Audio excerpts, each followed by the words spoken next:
Hello, everybody. Let's continue our analysis about the crisis happening in 2008 and 2009. And we just gave the explanation about the Chinese measures to deal with the crisis. And we now we try to give you the pictures to show that what happened that time. Here is the 2007. Many enterprises in the public downgrade, and so from the 30th of May, and it started. The so-called crisis in the stock market started, and then several days later, 20 trillion Chinese yuan. It's almost 3 trillion American dollars in the stock markets vanished. Vanished means that it's no matter it's from public investment or from the private investments, they got to facing the challenge of this big loss. But this time, few people suicide. It's not like 1990s. If you have some stock market downgrades, and some people will be bankrupted. But this time, you cannot hear the people bankrupted. And that means that a lot of money, not from themselves. But you can have another phenomenon that many investors run away. In Chinese, it's 跑路. So we said 老板跑路 means that the businessmen run away. Originally, they may take the responsibility. There is some people suicide in 1990s when just China opened the stock markets. You know, China opened stock markets in the beginning of 1990s. I have given the stories in the lectures we have given, and but this time they just change their behavior, just run away. And there are many people do the very bad things, meaning they collect money illegal, and then to use this money for the speculation markets and for the venture investments. And they promised to give the high interest, but indeed it's just a kind of trap. So from this time, from the first decades of the 21st century, in China, you can see a lot of traps, streaks, and a lot of things bad. And these are businessmen, and especially these businessmen in the speculative markets, in the speculation investments, and became a kind of trend, not to maintain the trust, not have the credit. It became a lot of how to say that in China is a 奸商, but I cannot translate into English. But it means they are bad men. And but same things happen in the United States. You may know that it's so-called the trip by Madoff. It's a beggar, but a lot of bad men learn from him as a model. So we can have many things like him. Anyway, but after this disaster, physical sector, the physical economy, still maintained high growth. Means that, as just now I mentioned that the financial sector grew up very faster to be more and more independent, but it's not exactly serve the physical production. So the money we said there's a Chinese word, 脱实向虚, means leave the physical economy, turn to the, how to say, 向虚 means turn to the speculations, turn to the intangible economy. That is a kind of a new trend since this crisis. So the crisis turned a lot of businessman behavior bad. Originally, they may keep some responsibility, but nowadays it's a change. So here to show that the foreign trade decreased, especially the exports, from the 2008 and 2009 down to the minus, and then the import also large decreased, and then GDP decreased. So caused by the foreign trade decrement and the GDP downgrade. And here the unemployment increased at the highest, but it's the percentage is still be small. It is by the official statistic books, but even by official calculation, it still be very high. So in the 2008, and here is a foreign direct investments in the year 2008, 2009 also decreased.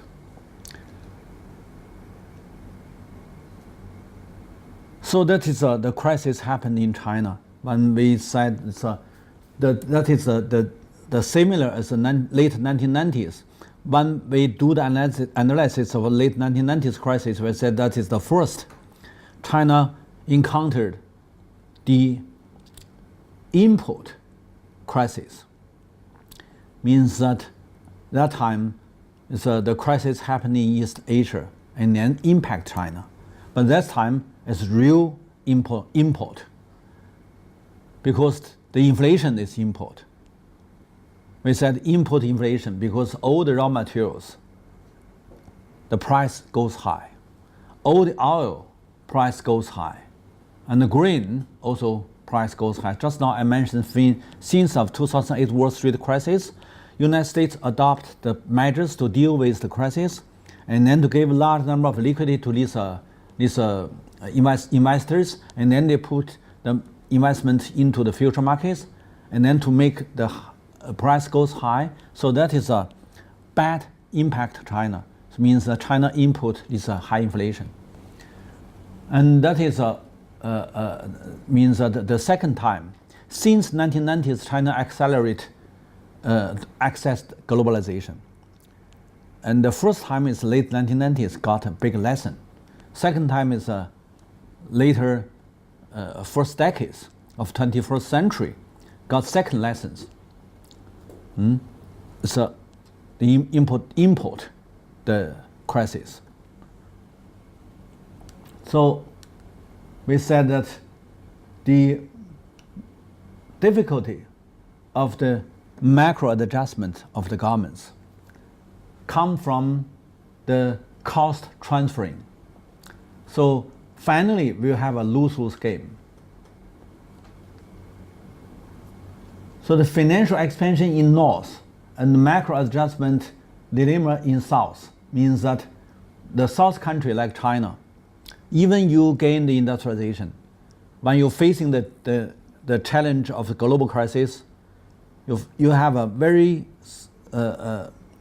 difficult time to carry out the macro adjustment. Here is the North countries. They have a financial competition and they enlarge the financial capital. Here is the South countries. They have the industry competition. So there's a physical economic competition, there's a intangible economic competition. These are two different allies. And then here, that's because they have the crisis, so they have a QE1 to QEN. In this time, they have a QE4. QE1, QE2, QE3, QE4. Quantitative easing means release large number of the liquidity into the market. And then we can see that these are flow to where? To the institutional investments. means that it's a big financial evil. They take large number of money and then they use this money into capital markets and also into future markets of energy and grain and also raw materials, and to make high interest. So the capital markets and the future markets linked together to have a high interest taken by the institutional investments, and means that they are not benefits any physical production, including for themselves. So even the West countries, the physical economy will bad impact by such kind of behavior, and also to the overseas demand, means that when they downgrade their economy physically, certainly they will have no ability to buy the commercial goods, so the foreign demand decreased, and then it's a bad impact the Chinese physical economy, and then government got to issued trillions of the bonds, both central and local, and then these bonds invest into the infrastructure construction to replace the downgrade of the foreign demand, and but they need to import the raw materials, but raw materials has been very high price, so means that the price of the PPI and the CPI goes much high.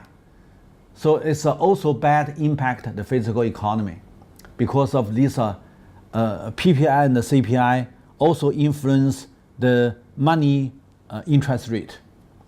So that is the money interest became more and more high and near to the usury.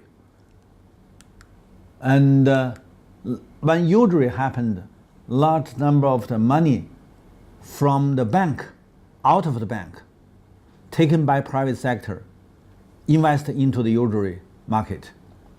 So that is also impact the physical economy. So then the low income equal new normal. And then this usury money only applied to speculator market. Also the speculator markets influence the infrastructure construction. So to make the local governments have more debts. Understand, here is the high interest rate money, here is also. So to make a lot of raw materials to be a speculator markets exchange, and then to make the local debts increased. That is why the difficulty adjustments facing the challenge of these things. So we said that one is that we have got to tolerate the transferring from the institutional cost by North. So the South countries competed with North finally to take too much institutional cost. And not only that, but also the large number of the QE give money to the capital markets and then to have overseas investments, invest into the physical economy, to take the physical economy more than 50% shares, control the benefits. And then this strategic acquisition to take a lot of high interest back to the capital markets, and then to make S&P, to make these American stock market indicators increased, and then to absorb a lot of capital flow back to the American stock market. So it's because of the high interest come from the strategic acquisition. So take large number of the income from the physical economy back to the stock markets in Western countries. That is the second profits. The first profits is make high inflation and then transfer out the cost. Second profits that come from the overseas investments.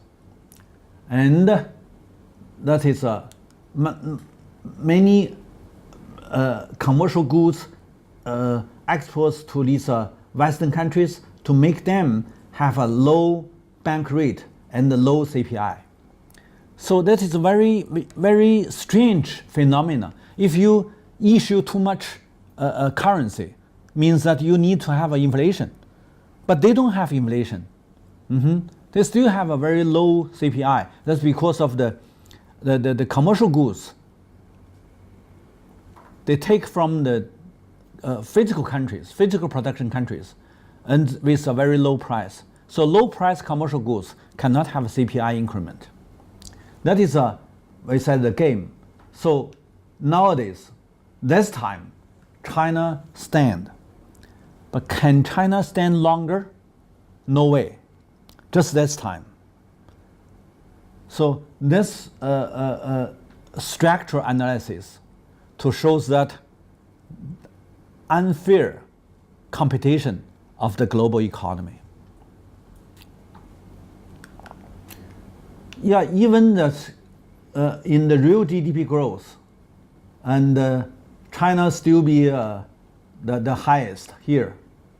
The highest is above 10%, more than 10% GDP growth, and even that's just this year of the crisis, China still can have a 9%, and then later it's 11%, even 12 and 13%. So China is a high GDP growth country, and the others, African and South Asia and Australia and Brazil and these countries still be followed because that one day can export a lot of raw materials like Australia, because raw materials price increased by this large number of the QE money invested into the future markets. So these countries have a free riding. They benefit by the raw materials markets price increased. So these countries and African countries and like Brazil and these, if they have a materials export, they all enjoy large amount of returns.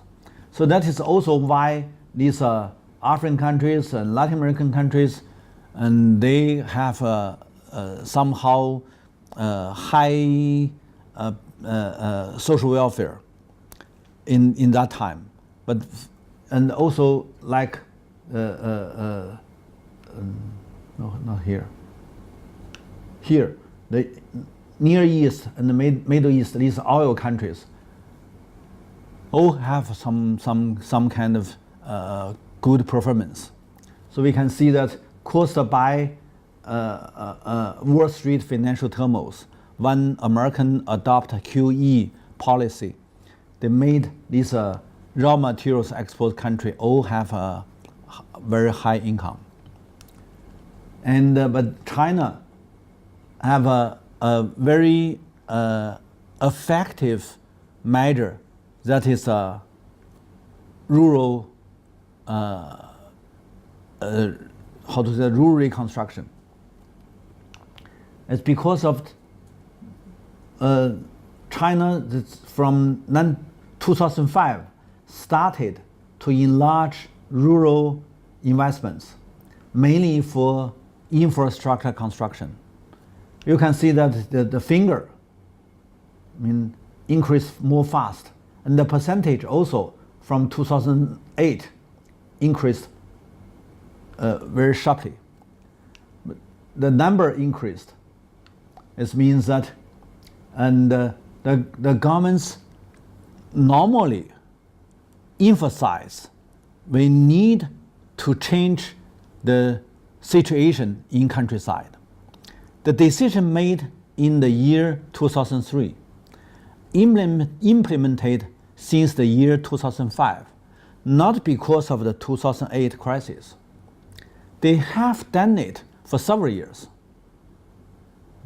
especially from 2005 and before the big crisis taking place. 2005 to 2010 is the 11th Chinese 5-year plan. This 5-year plan to make the strategic investment point, investment project, rural new countryside construction is originally be decided to be a national strategy to invest by the central and the local governments. So because of that, I mean, China seems have made a preparation before the global crisis happened. So that is why Chinese can be very succeeded to deal with the 2008 crisis. It's not because of when the crisis happened, they followed to do something. It's before the crisis happened, they have done something. Just now I gave you the story about the Chinese subsidize the rural people to buy these commercial goods.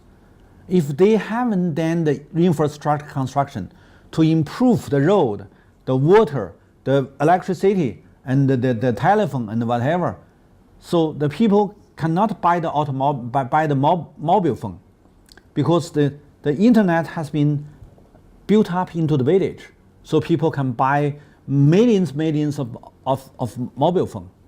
And then because of they have set up the pipe water into the village, so people can buy washing machine. So all of these things not happened in the year 2008, 2009, happened in the year 2003.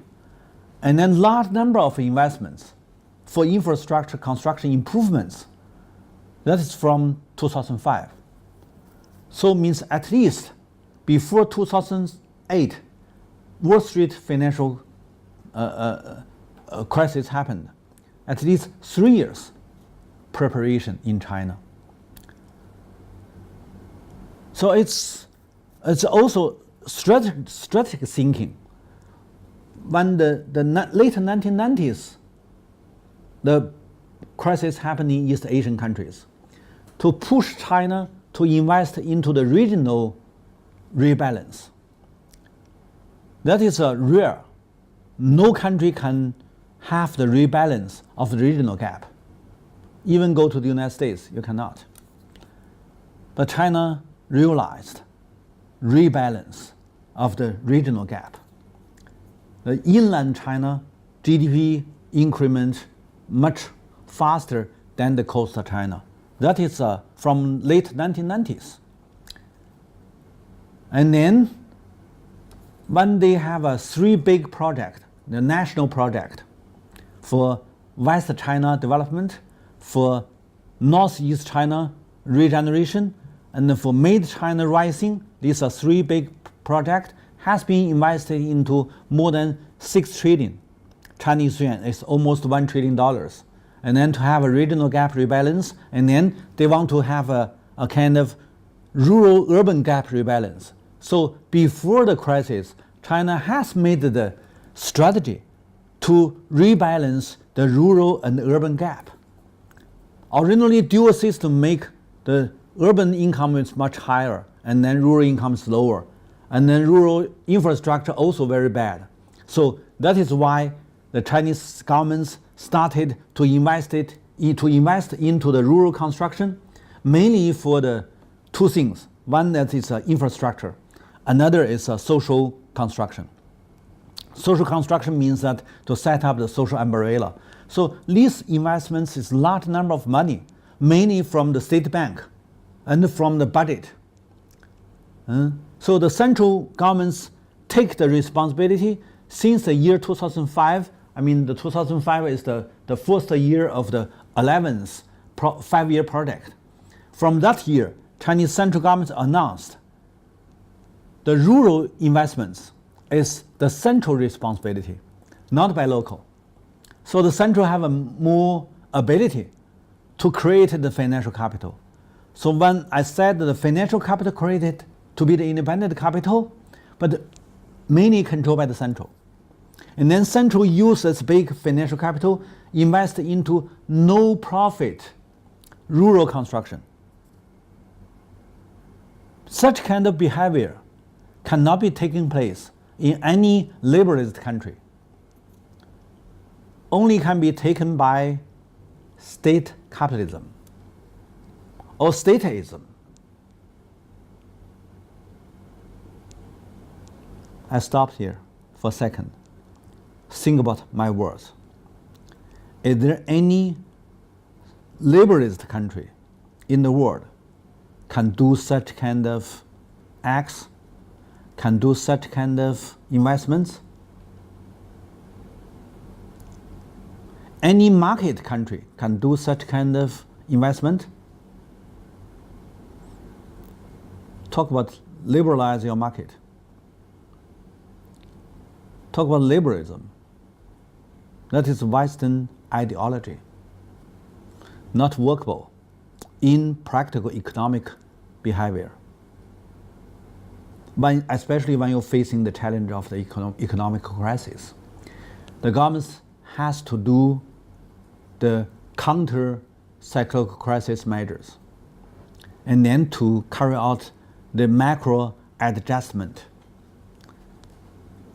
If you have no such kind of hands, one that is a government's bank system, another is a government budget, fiscal system, these two hands put together to do your readjustment, and then you may damp out from the economic crisis. That is the trap. So I just now gave you the explanation of South and North. What is the trap of the South? Why that they have a double loss by the competition with the North. Double loss. And then when they all have the double loss, how China jump out from such kind of trap? By the central make the right policy. The right policy means that central use the central two hands.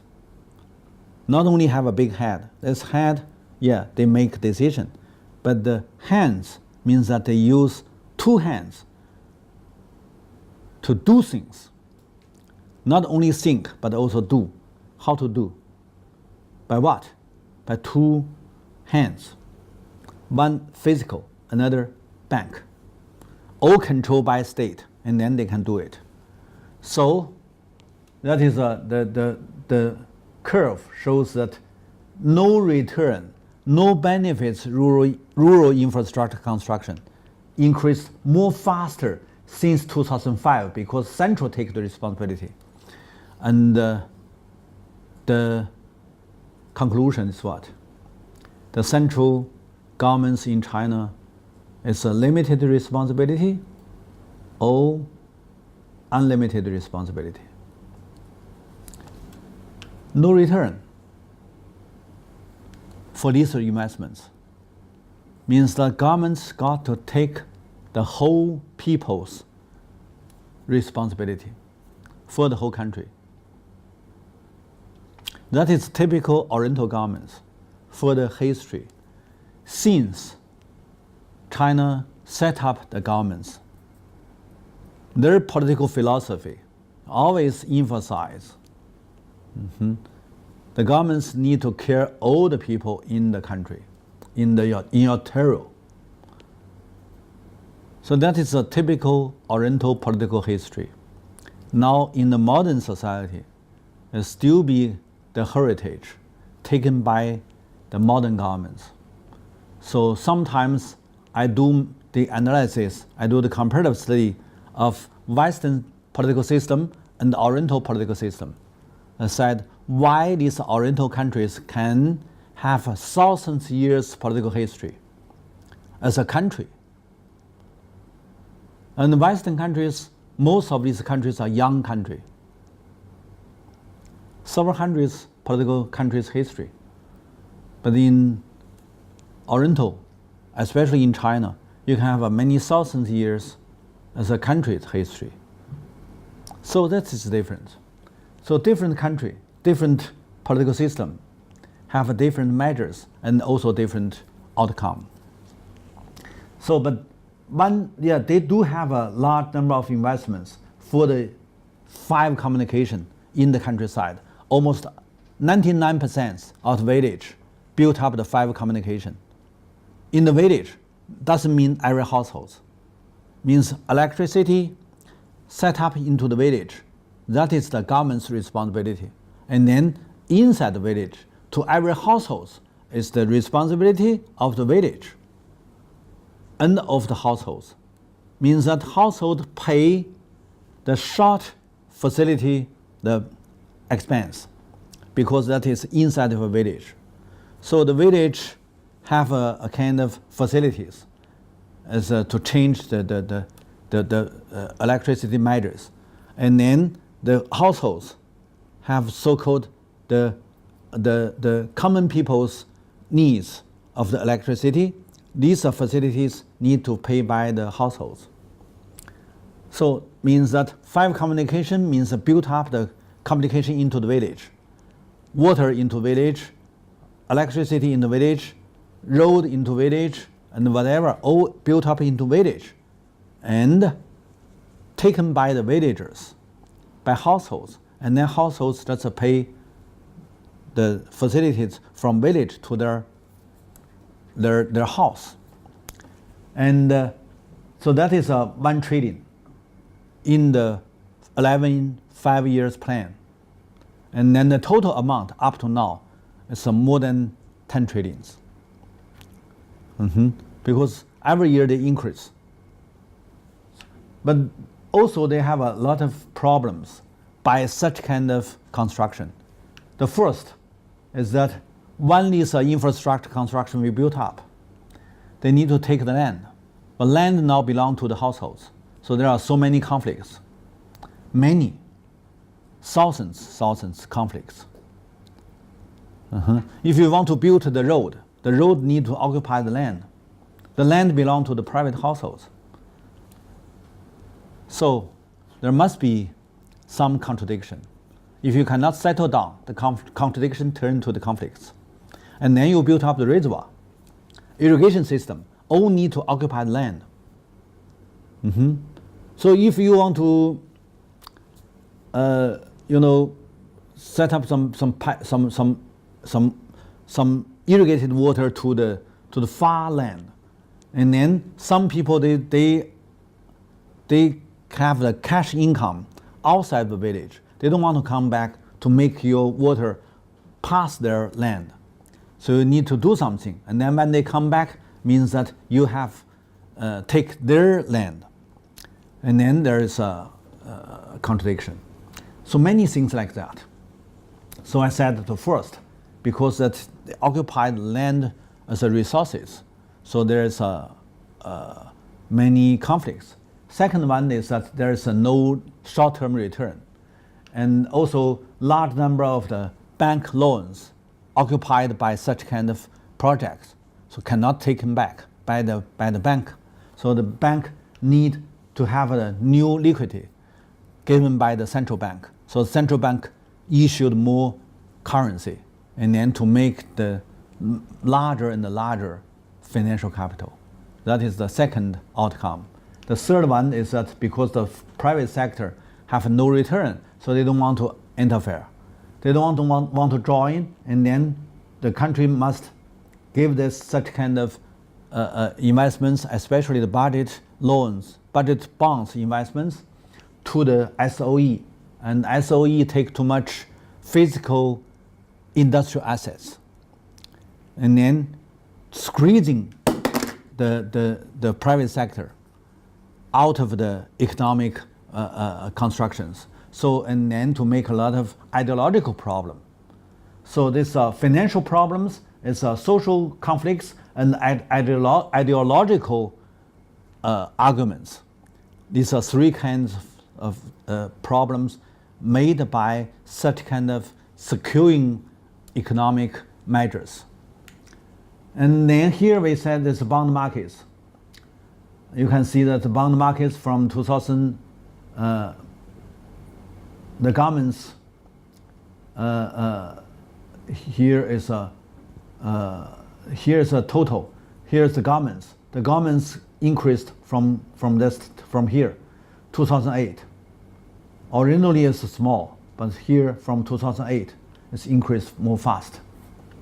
And also the total bonds increased also from 2008.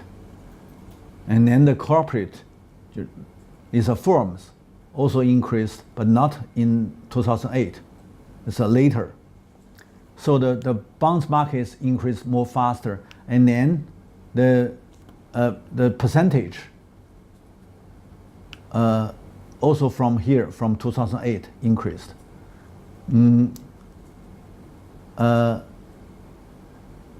The percentage to the total investments in the whole economy also increased from 2008. Oh no, from this one is the percentage decreased, and I don't.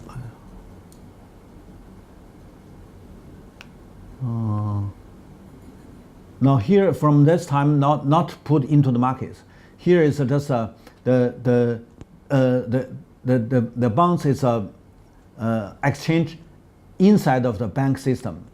So these are increments, percentage in the GDP, to the GDP is increased, but to the social investments is decreased. And here is that finally you can see after this crisis, China have been the biggest industrial country in the world. Here you can see that after the crisis in the year 2012, the industrial GDP, if you use the PPP as the calculation, you can see that it's a double to US. I mean, China is the industrial GDP 2 times than the total amount of industrial GDP in US. And then that's one country equal other 8 industrial countries' industrial GDP. And the main sector of industries all have a high increment. So means that the crisis in China, not only the danger, but also the crisis. So taking the crisis as an opportunity, China has large investments into the infrastructure construction to create the local demand to the local industries, and then the local industries enlarged to be the top 1 of the world. That is a kind of small circle inside of China. So this time you can see that China win the fighting to the global crisis. But we also need to notice the basic situation. To be the industrialized country, for this U curve, it's a smiling curve, China is still be at the bottom. Originally, China should be here. The lowest profit. The highest profit is financial capital country, because in the financial capital era, the top country of the financial power only need to issue the liquidity, issue the paper money to enlarge the financial capital and then make them flow out, flow to the resources country. And then resources country can be free riding. And then to take the added value of the raw materials and the oil and the grain price increment. And then both of these 2 sides gave the pressure to the physical production country like China. So originally China must be here. But because when they have the crisis, they got to deal with the problem, so they don't pay the revenue of the environment and the social, in the labor. They don't pay enough income to the labor. So it means that they take large amount of the social revenues. They don't pay the environment loss. So it means that they take these environment revenues. So they have a large number of revenues. to maintain this industrial economy. So they are not at the bottom, they go up a little bit up. But still means that the physical economy, the industrial production, have lowest profit. That is why next decades, large number of the liquidity flow out from industries, invested into the bubble economy, like real estate, stock markets, and future markets, wholesale markets, whatever. They don't want to take little returns in physical production. They all want to go, and then some of these Chinese big company invest into the resources country, like Brazil or Venezuela or African countries, want to take the resources because resources price is too much high. So they have enough bad lessons in such kind of unfair global economic regulation. So they want to change. So they want to do something. First, they have a big financial capital. Second, they want to invest into these resources. They want to change the position. That is a big challenge to the traditional world regulation. So when they do it, originally this one is the curve to show that in the industrialized era, and the interest can be taken by different sector as this kind of curve. But when the world upgrade the economy into the financial era, so the world regulation lead by the financial capital, and then the physical production downgrade to the bottom. So, and China can be soft landing, just according to how to readjust these revenues. We said it's a ecologicalized revenue, and to make these revenues to be the socialized capital controlled by local. And then maybe China can stand for next time's more big institutional cost transfer to China. So this time they have, you mean this 2008 crisis, China has taken large institutional cost and stand there, no crash. But next time, maybe or maybe not, because the situation will be more and more severe. So we said that China can have a social innovation. Social innovation impact these the basic resources, not only the natural resources, but also the social resources. If China chooses the right strategy, nationwide, China may use these revenues, environment revenue, labor revenue, and resources revenue, and even the currency revenues, to make these basic resources by social innovation to have a more strong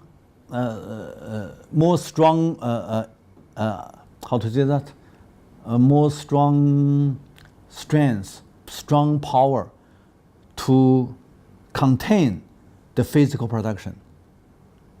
Otherwise, there will be more difficult if next time when China facing the 10th crisis.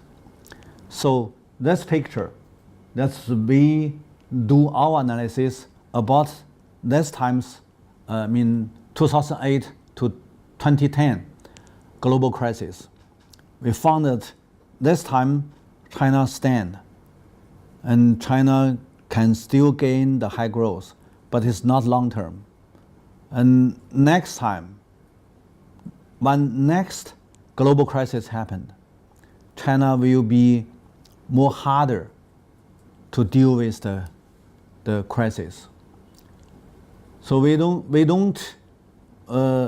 say that China succeed of this time fighting the global crisis. We said China did have some success, but also have big cost. So it's next time may not be so so how to say that so easy. Maybe more difficult.